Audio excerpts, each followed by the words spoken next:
পররাষ্ট্র প্রতিমন্ত্রী শামা ওবায়দ জানিয়েছেন, ভারতের পুশিনের চেষ্টা বিজেপি শক্তভাবে প্রতিহত করছে। পাশাপাশি পুশিন বন্ধে ভারত সরকারকে অন্তত 13টি চিঠি দিয়েছে বাংলাদেশ।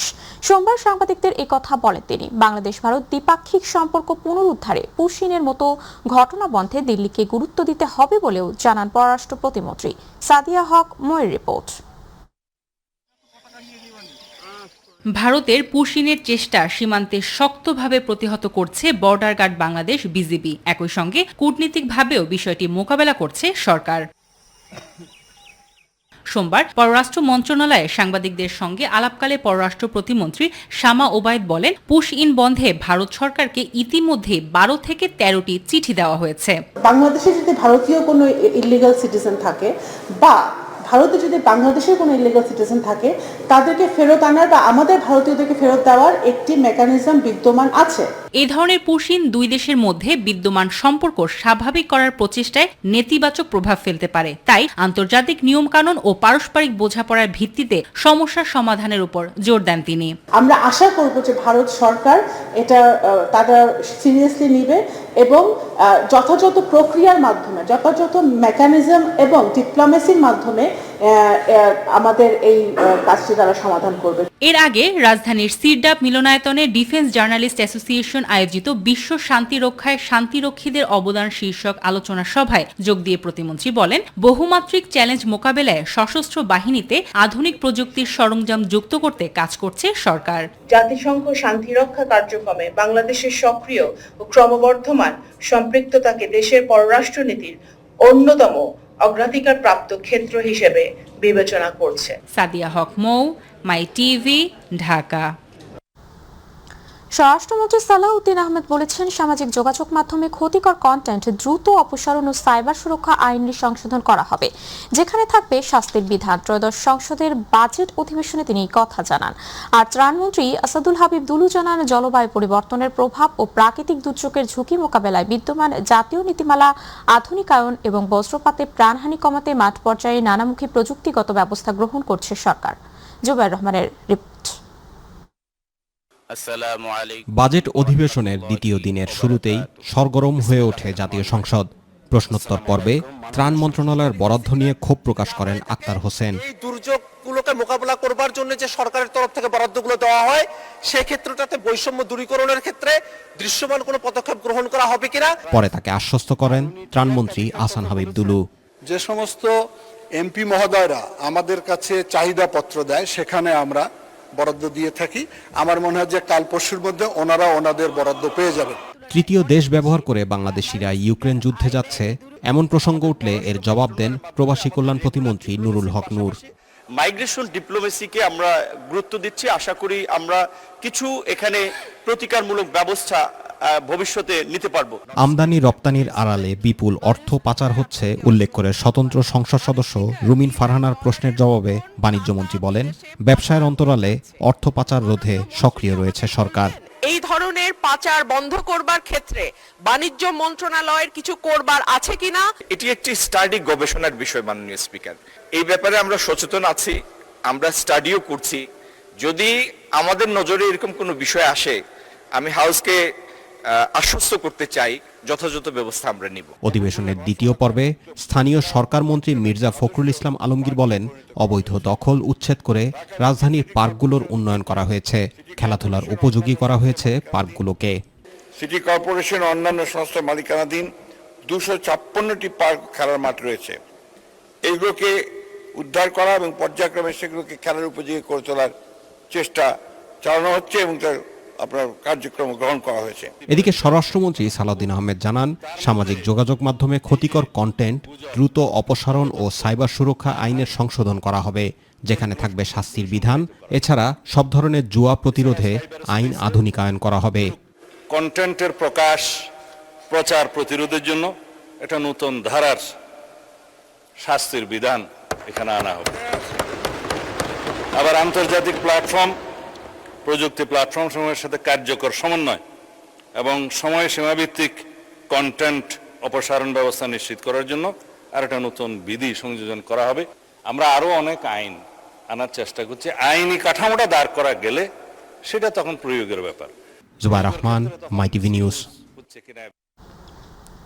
স্বরাষ্ট্রমন্ত্রী সালাউদ্দিন আহমেদ জানিয়েছেন, সাম্প্রতিক 3টি আলোচিত ঘটনায় যথাযথ দায়িত্ব পালনের জন্য 15 পুলিশ সদস্যকে পুরস্কৃত করেছে স্বরাষ্ট্র মন্ত্রণালয়। রামিসা হত্যা মামলা তদন্তের ঘটনায় ডিএমপির 9 জন, দৌলতদিয়া ফেরিঘাটের দায়িত্ব পালনকারী নৌ পুলিশের 3 জন এবং মুন্সিগঞ্জের গজারিয়ায় কিশোরী হত্যার মামলার রহস্য উদ্ঘাটন ও আসামিদের গ্রেপ্তারের জন্য পিবিআইয়ের 3 জন পুলিশ সদস্যকে সনদ ও 20,000 টাকা করে আর্থিক পুরস্কার দেয়া হয়েছে। সচিবালয়ে স্বরাষ্ট্রমন্ত্রী বলেন, মানুষের প্রত্যাশা অনুযায়ী দায়িত্ব পালন করলে পুলিশকে স্বীকৃতি দেবে স্বরাষ্ট্র মন্ত্রণালয়। সাংবাদিকদের প্রশ্নের জবাবে তিনি এসব কথা বলেন।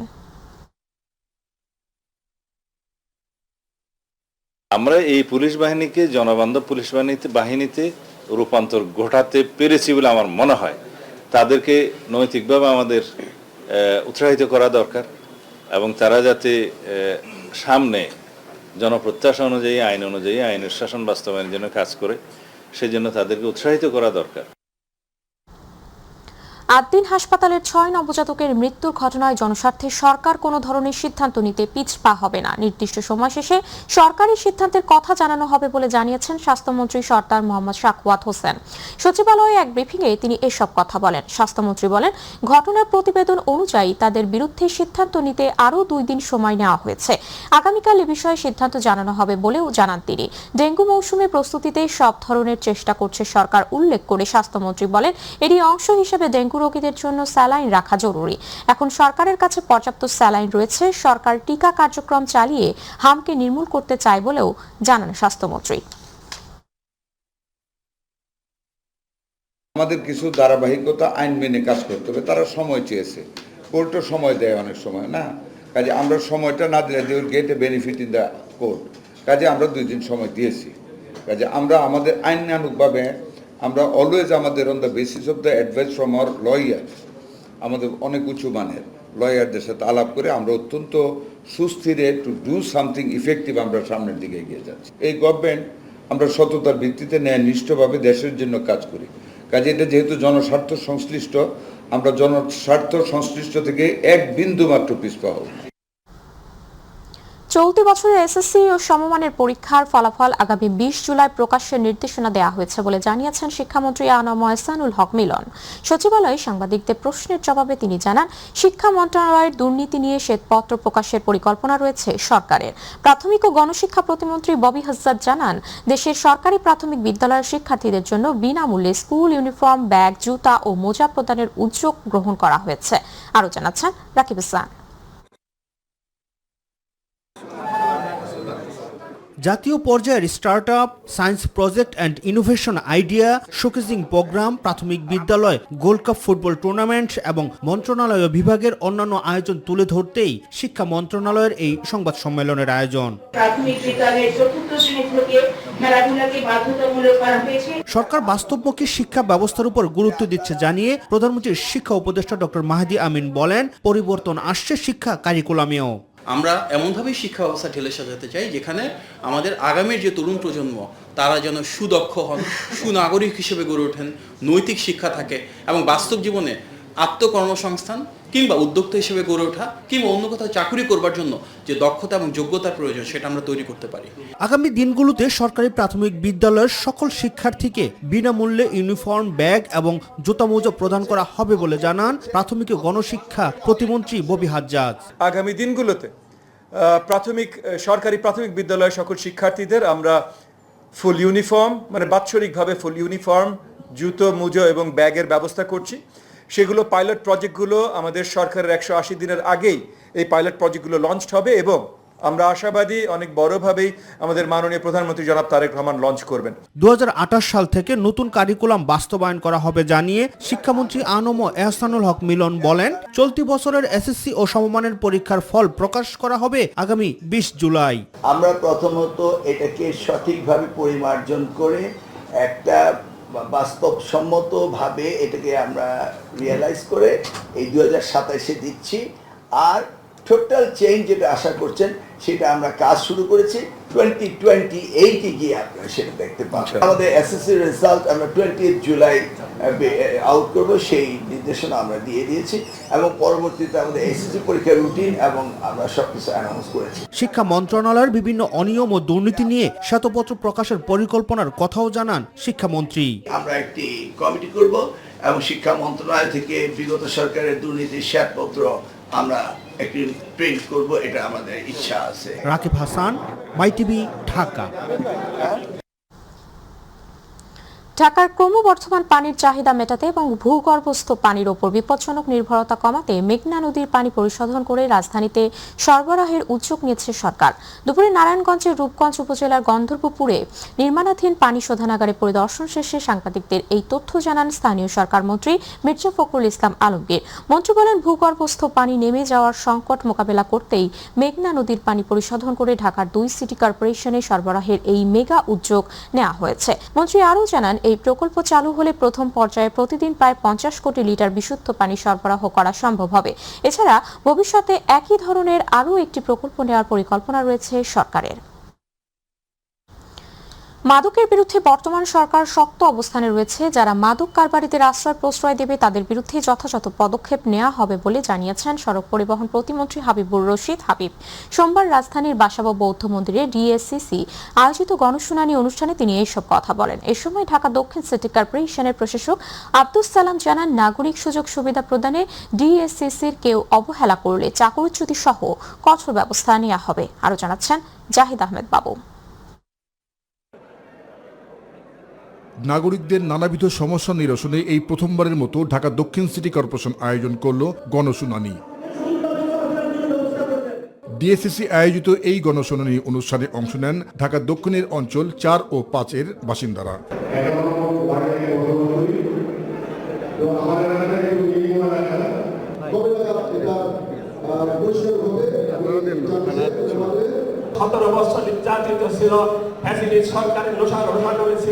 এ সময় অনুষ্ঠানের প্রধান অতিথি সড়ক পরিবহন প্রতিমন্ত্রী হাবিবুর রশিদ হাবিব আশ্বাস দেন, ঢাকাকে বাসযোগ্য নগরী হিসেবে গড়ে তোলার। ডেঙ্গু ও মশাবাড়ি রোগ প্রতিরোধে নিয়মিত মশার ওষুধ ছিটানো এবং জনসচেতনমূলক কার্যক্রম অব্যাহত রয়েছে। শুধু সিটি কর্পোরেশন বা জনপ্রতিনিধির পক্ষে পরিচ্ছন্ন বা বাসযোগ্য নগর গড়ে তোলা সম্ভব নয়। আমরা যদি যেখানে সেখানে ময়লা না ফেলি, পরিবেশ রক্ষায় সচেতন হই এবং নিজ নিজ এলাকায় পরিচ্ছন্নতা রক্ষায় দায়িত্বশীল ভূমিকা পালন করি, তাহলে আমাদের নগরী হবে আরো সুন্দর, স্বাস্থ্যকর এবং বাসযোগ্য। নগরীর মুগ্ধা হাসপাতালে সকল অনিয়ম দুর্নীতি বরদাস্ত করা হবে না জানিয়ে সরকার মাদকের বিরুদ্ধে শক্ত অবস্থানে রয়েছে বলে জানান হাবিবুর রশিদ হাবিব। রাজনীতি মানে ক্ষমতা নয়, রাজনীতি মানে হচ্ছে জবাবদিহিতা। আর জনগণের সেবা করে আমরা সেই জবাবদিহিতাটাকে বাস্তবায়ন করতে চাই। মুগ্ধা হাসপাতালটি যেটি 500 শয্যা বিশিষ্ট হাসপাতাল ছিল, সেটি আমরা অর্থ মন্ত্রণালয়, স্বাস্থ্য মন্ত্রণালয় থেকে এটিকে 1000 শয্যা বিশিষ্ট হাসপাতালে রূপান্তরিত করা হয়েছে। আর নাগরিক সবাই কেউ অবহেলা করলে তার বিরুদ্ধে চাকরিচ্যুতি সহ কঠোর ব্যবস্থা নেওয়ার কথা জানান ঢাকা দক্ষিণ সিটির প্রশাসক আব্দুস সালাম। এতদিন অনেকে ফাঁকি দিচ্ছেন, এখন আর ফাঁকি দেওয়ার সুযোগ নাই। যার যেটা দায়িত্ব আছে সেই দায়িত্ব পালন করতে হবে। জাতীয় সনদপত্র, জন্ম নিবন্ধন, মশক, বর্জ্য এবং লাইট, এইটাতে যদি অবহেলা করেন তাহলে সেই কর্মচারীদের চাকরি চলে যাবে। জাহিদ আহমেদ বাবু, MyTV, Dhaka. Sirajganj medical college হাসপাতালে জনবলের অভাবে 5 বছর ধরে পড়ে আছে শত কোটি টাকার সরঞ্জাম। বন্ধ রয়েছে সংকটাপন্ন রোগীদের জন্য আইসিইউ ইউনিট। ফলে বিভিন্ন উপজেলা থেকে চিকিৎসা নিতে আসা রোগীদের ভোগান্তি পোহাতে হচ্ছে। আর হাসপাতালে উপপরিচালক জানান, দক্ষ জনবলের প্রস্তাবনা মন্ত্রণালয়ে পাঠানো হয়েছে, এখনো পূর্ণাঙ্গ জনবল কাঠামো অনুমোদন হয়নি। প্রতিনিধি এইচ.এম. মোনায়েম খানের তথ্যচিত্রে তামান্না সাদিকার রিপোর্ট। 2014 সালে সিরাজগঞ্জ মেডিকেল কলেজ 500 শয্যা বিশিষ্ট হাসপাতালটি 882 কোটি টাকা ব্যয়ে প্রতিষ্ঠা করা হয়। তবে হাসপাতালের সেবা কার্যক্রম 2021 সালে শুরু হলেও আজও চালু হয়নি শত কোটি টাকার যন্ত্রপাতি ও একটি 10 শয্যার আইসিইউ ইউনিট বিভাগ। আধুনিক এই সরকারি হাসপাতালে চিকিৎসক ও দক্ষ জনবলের অভাবে বিভাগগুলোর যন্ত্রপাতি সচল করা সম্ভব হচ্ছে না। ফলে নতুন এই প্রতিষ্ঠানে দিন দিন রোগীর সংখ্যা বাড়লেও প্রয়োজনীয় চিকিৎসা করতে গিয়ে ভোগান্তিতে পড়ছেন রোগীরা। একটা মেডিকেলে যদি এমআরআই মেশিন, আইসিইউ, ইসিইউ এগুলো যদি না থাকে তাহলে পাবলিক সাধারণ জনগণ কীভাবে চিকিৎসার সুবিধাটা নেবে? আমাদের যেহেতু সিরাজগঞ্জের স্বাস্থ্য প্রতিমন্ত্রী আছে, তাকে আমরা অনুরোধ করব আমাদের সিরাজগঞ্জের মেডিকেল কলেজের সিসিইউ, আইসিইউ যেন সার্বক্ষণিক যেন সক্রিয় থাকে এই ব্যবস্থা করার জন্য। অনেকেরই তো একটা প্রাইভেট হাসপাতালে যা ভর্তি হওয়ার মতো তার ক্ষমতা নাই বা সামর্থ্য নাই, যাতে এখানে আসলে সব কিছুই পাওয়া যায় সেটা এখানে হোক, সেটাই আমরা চাই। এত বড় একটা হসপিটাল এখানে আইসিইউ থাক এবং আরও যেই পরীক্ষার যন্ত্রগুলা সবগুলোই যেন এখানে থাকে। আমরা দূর দূরান্ত থেকে আসলে পারে দেখা যায় যে এমার্জেন্সিতে যাই, এমার্জেন্সিতে গেলে পারে বলে যে আমাদের আইসিইউ বন্ধ আছে। সংকটাপন্ন রোগীদের জন্য আইসিইউ স্থাপন করা হলেও প্রয়োজনীয় জনবলের অভাবে চালু করা সম্ভব হয়নি, জানালেন হাসপাতালের উপ সহকারী পরিচালক। আমরা মন্ত্রণালয়ে অধিদপ্তরে যোগাযোগ করেছি, চিঠি দেওয়া হয়েছে, তো পর্যাপ্ত জনবল পেলেই আমরা এটা চালু করতে পারবো। যে যন্ত্রপাতিগুলো রয়েছে সেগুলো মোটামুটি ফাংশনিং রয়েছে, কিন্তু আসলে জনবলের জন্যই মূল সমস্যাটা জনবল। শত কোটি টাকা ব্যয় অথচ সেবার অভাবে প্রতিনিয়ত ঝুঁকিতে পড়ছে সাধারণ মানুষ। এই আধুনিক হাসপাতাল কি তাহলে শুধুই নামেই সীমাবদ্ধ থাকবে? এমনটাই আশঙ্কা স্থানীয়দের। তামান্না সাদিকা, মাই টিভি। ব্রাহ্মণবাড়িয়ার সরাইল উপজেলায় যাত্রীবাহী একটি লোকাল বাস নিয়ন্ত্রণ হারিয়ে মহাসড়কের পাশে খাদে উল্টে পড়ে 4 জন নিহত হয়েছেন। এই ঘটনায় আহত হয়েছে অন্তত আরও 10 জন যাত্রী। দুপুর 12টার দিকে ঢাকা সিলেট মহাসড়কের উপজেলার শাহবাজপুর ইউনিয়নের বৈশ্যামুড়া এলাকায় এই দুর্ঘটনা ঘটে। হাইওয়ে পুলিশ ও স্থানীয়রা জানায়, লোকাল যাত্রীবাহী বাসটি মহাসড়ক দিয়ে যাওয়ার সময় বৈশ্যামুড়া এলাকায় চালক নিয়ন্ত্রণ হারিয়ে ফেলেন। মুহূর্তেই বাসটি সড়ক থেকে ছিটকে পাশের গভীর খাদে উল্টে পড়ে যায়। এতে ঘটনাস্থলেই 4 জন যাত্রী নিহত হন এবং বেশ কয়েকজন আহত হন। খবর পেয়ে খাটিহাতা হাইওয়ে থানা পুলিশ এবং ফায়ার সার্ভিসের কর্মীরা স্থানীয়দের সহায়তায় দ্রুত ঘটনাস্থলে পৌঁছে উদ্ধার কাজ শুরু করেন। দেশের সার্বভৌমত্ব, সীমান্ত নিরাপত্তা এবং আন্তঃসীমান্ত অপরাধ প্রতিরোধে সহায়ক শক্তি হিসেবে বাংলাদেশ আনসার ও গ্রাম প্রতিরক্ষা বাহিনী গুরুত্বপূর্ণ ভূমিকা পালন করে আসছে।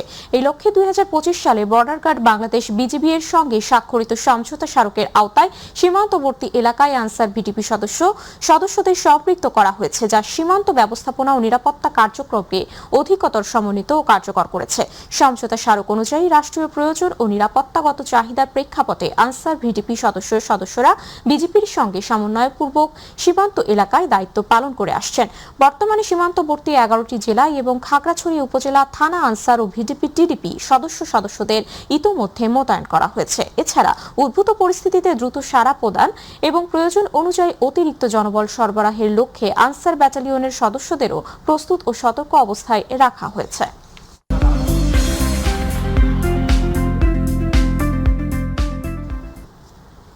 মালয়েশিয়ার রাজধানী কুয়ালালামপুরে জাঁকজমকপূর্ণ আয়োজনে অনুষ্ঠিত হয়েছে Dhaka university alumni association Malaysia কর্তৃক Bangladeshi excellence award in Malaysia 2026। কুয়ালালামপুরের এসএসইউ ক্লাব আমানে প্রবাসে বসবাসরত বাংলাদেশিদের শিক্ষা, গবেষণা, নেতৃত্ব, নারী ক্ষমতায়ন এবং কমিউনিটি উন্নয়নে অবদানের স্বীকৃতি প্রদানের এক সংবর্ধনায় প্রধান অতিথি ছিলেন বাংলাদেশের হাই কমিশনার মোহাম্মদ মঞ্জুরুল করিম খান চৌধুরী।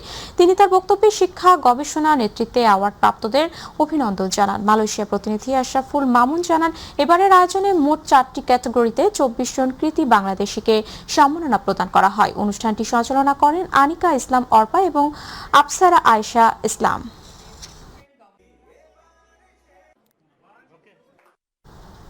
2027 সালের হজ ব্যবস্থাপনায় বড় ধরনের সংস্কার আনছে সৌদি সরকার। হজ যাত্রীদের সেবা সহজতর ও আবাসনের মান উন্নয়নের লক্ষ্যে আগামী বছর থেকে ডি ক্যাটাগরি প্যাকেজ বাতিল করা হবে বলে জানিয়েছেন সৌদি হজ ও ওমরা মন্ত্রী ডক্টর তৌফিক বিন রাবিয়া। এদিকে সৌদি সরকারের লাব্বাইতুম হজ পারফরম্যান্স কর্মসূচির আওতায় সফলভাবে হজ সম্পন্ন করায় বাংলাদেশকে অভিনন্দন জানানো হয়েছে। ধর্মমন্ত্রী কাজী শাহ মুফাজ্জল হোসেনের হাতে 2027 সালের হজের রোডম্যাপ তুলে দেন সৌদি হজ ও ওমরা মন্ত্রণালয়ের ডেপুটি মিনিস্টার হাসান আল মানকারা।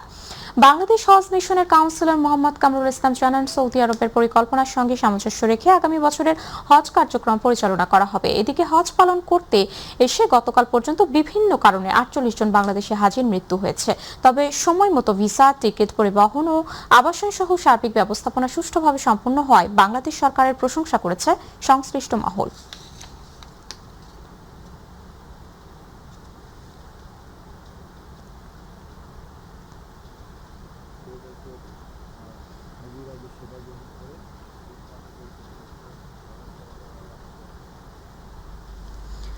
ব্রাহ্মণবাড়িয়া সরাইলে 9 বছরের এক শিশুকে চিপস ও চকলেটের প্রলোভন দেখিয়ে নৌকায় তুলে ধর্ষণের নৃশংস ঘটনা তীব্র নিন্দা জানিয়ে অপরাধের দৃষ্টান্তমূলক শাস্তি দাবি করেছেন সৌদি প্রবাসী বাবা ও তার পরিবার।